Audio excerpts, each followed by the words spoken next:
Nama lengkap saya Pendeta Leonard Batfeni, Bapak. Panggilannya? Leo. Leo. Iya. Tadi saya lihat Pak Pendeta Leo mengumpulkan obat-obatan, Iya. lalu menolong warga. Memang dulu sekolahnya, Saya dulu sekolahnya pendeta.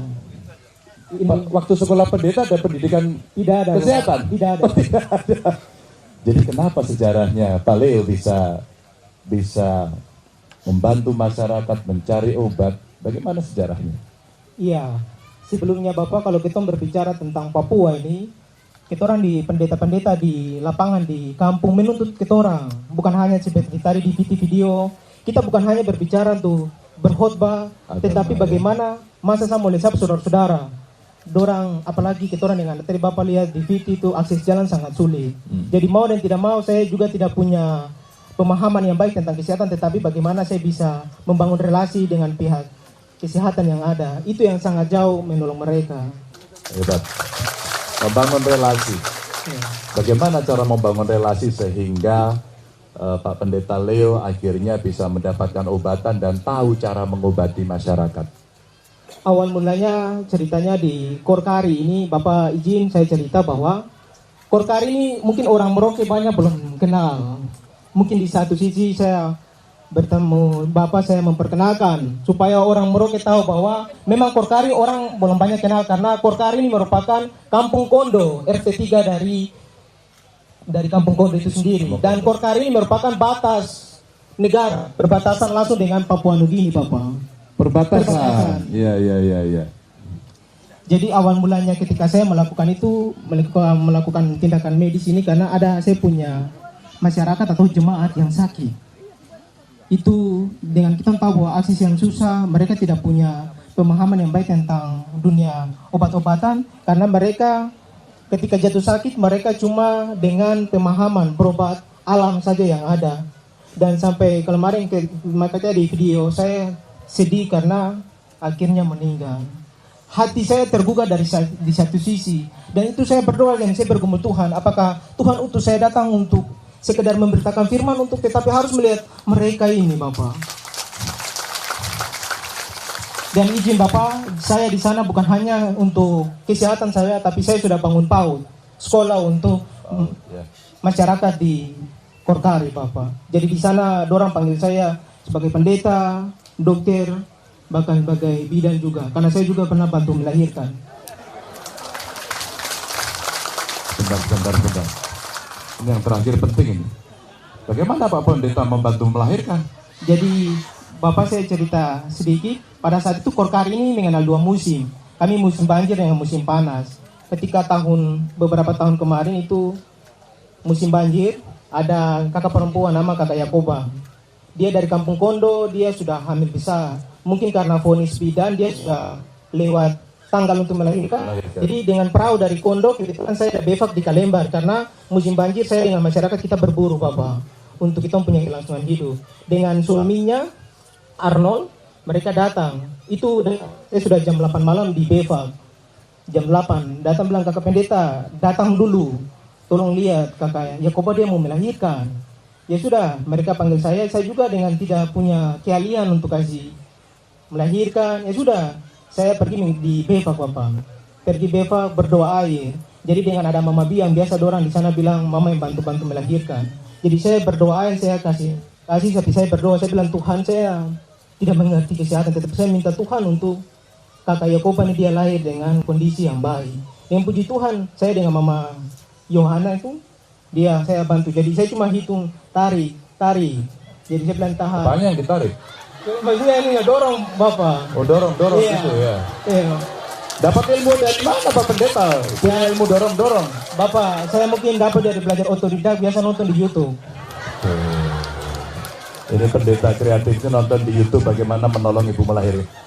Saya tidak yakin yang ada di sini bisa melakukan itu. Saya tidak membayangkan juga kondisinya, tapi beliau luar biasa. Iya, Bapak.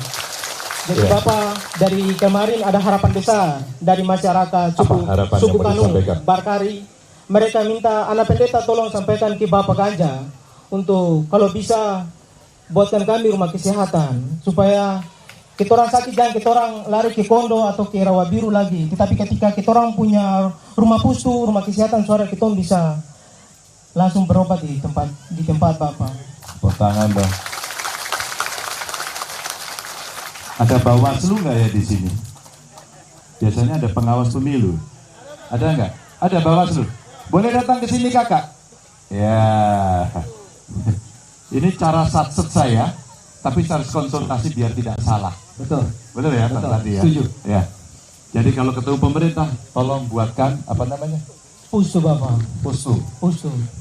Dengan tolong buka akses jalan Bapak. Akses jalan. Iya. Jadi prioritasnya kalau ada pustu. Kalau ada akses jalan sudah dibuka, saya percaya yakin bahwa medis atau guru pasti perkembangan dari Tapi sekarang pustunya belum ada. tidak Ya? ada Bapak. Tidak ada sama sekali. Terus tadi yang di gedung itu di tempatnya siapa? Itu saya yang bangun Bapak dengan anggaran 15 juta. Kakak, kita mau konsultasi kakak, biar tidak keliru kakak ya. Boleh ya kakak? Aduh, namanya siapa? Isayas Balagaise. Bung Isayas. Bung Isayas. Ini soal cerita kemanusiaan. Umpama kemudian saya mencarikan orang-orang yang bisa membantu untuk membuatkan pustu di kampung Pak Pendeta Leo ini, apakah itu money politik? Mungkin bisa diulang Pak. Beliau sekarang membutuhkan dibangun gedung atau bangunan untuk kesehatan, begitu kan? Ya. Kalau saya mencarikan dukungan dari orang-orang agar kemudian di kampung ini nanti dibangun rumah kesehatan, apakah itu termasuk money politik? Sebentar, saya mau jawab Bapak, tapi ada yang sudah menjawab ini. Jadi apa jawaban kakak? Jadi apa jawab kakak? Kalau Tidak kan? jawaban kita Atau iya? Atau tidak? Iya, tidak. selagi Iya, tidak. sabar Pak, saya belum menjawab. Ini Bapak minta jawaban, kalau begini saya grogi Pak, mau jawab apa? Kenapa? Kalau begitu saya tidak tengok.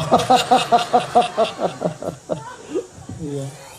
Selagi tidak merugikan pihak yang lain, kita melihat bahwa itu sah-sah saja. Terima kasih. Terima kasih atas tugasnya.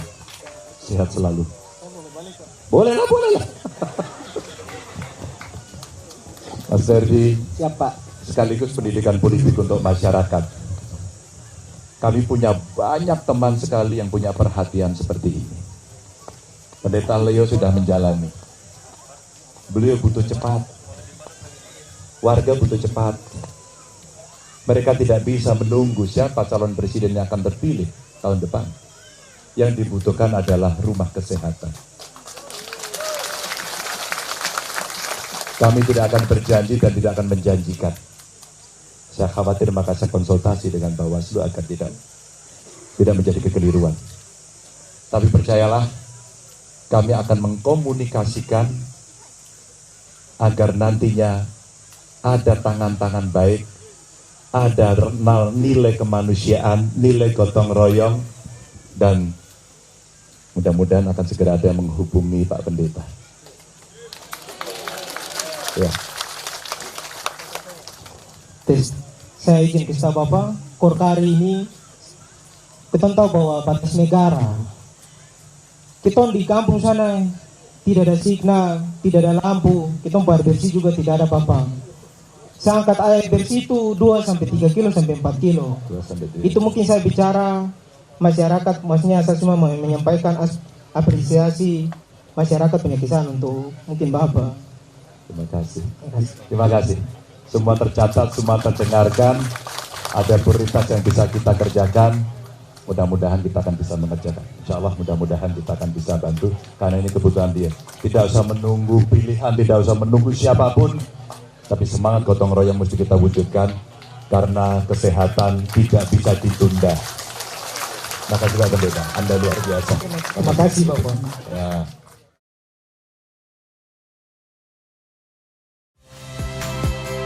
Saya Nitya Anissa, saksikan program-program Kompas TV melalui siaran digital, pay TV, dan media streaming lainnya. Kompas TV, independen, terpercaya.